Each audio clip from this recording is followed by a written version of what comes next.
Yeah, and of course, we're still seeing that non-stop rain out there, and we've already seen quite a bit of it here just over the past couple of days with this system as it's moved on through a couple of areas here of at least 2 to 4 inches widespread across the area. In and around Paducah, we're seeing a lot of areas in western Kentucky around 3 to 4 inches.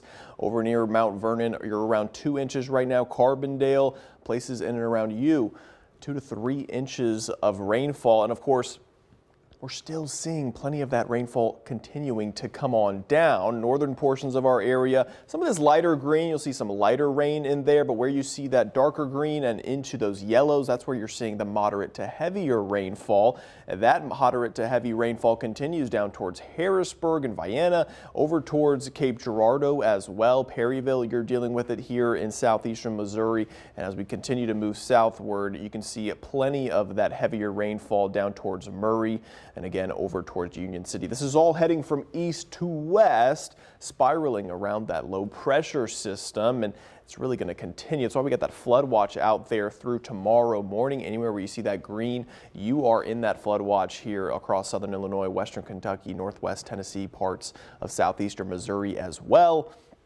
Expecting, again, a lot of those potentially overwashed roadways.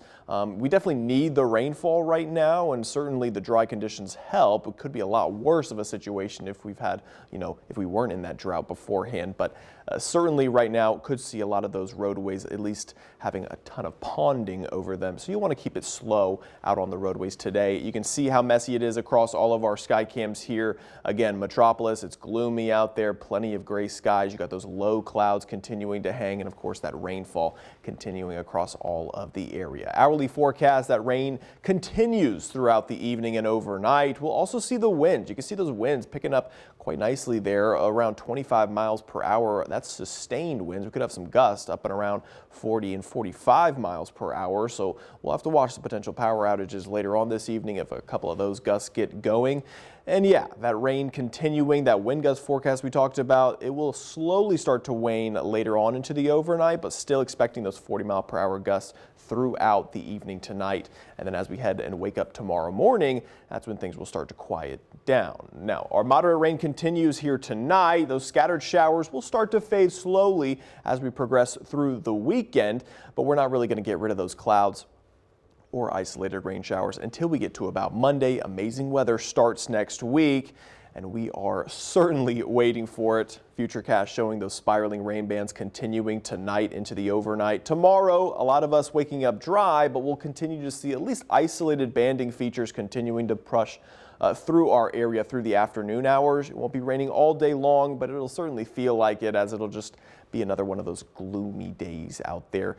Additional rainfall totals, we're talking an inch, maybe 2 inches if you're lucky enough here in some of those heavier bands, but most of us here are just seeing another inch or so of rainfall on top of what's already fallen. We do have that medium risk for flooding today. That's for the entire viewing area, so you certainly just want to be weather aware throughout the evening and overnight. Storm Track 3 app, certainly something good you'll want to have on your iPhone or Android devices. You'll have those hourly forecasts and, of course, 10-day forecasts showing you all of what's to come. And what's to come this weekend, more of those showers and, of course, cloud cover. But as we head towards early next week, we finally turn the page here and we start drying out significantly. We got those 70s back into the picture, and while Monday and Tuesday will still feel a little bit muggy, by the time we get to Wednesday and Thursday, a dry cold front moves through and we are going to be feeling a lot like fall. Those dew points falling back down to potentially the 40s there, so it's going to be fall-like by the time we get to next week. Well, I know that we really needed this rain, but so it'll be so nice once this passes out and we get those fall-like temperatures you mentioned. Exactly. So. All right. Thanks, Nick. Yeah.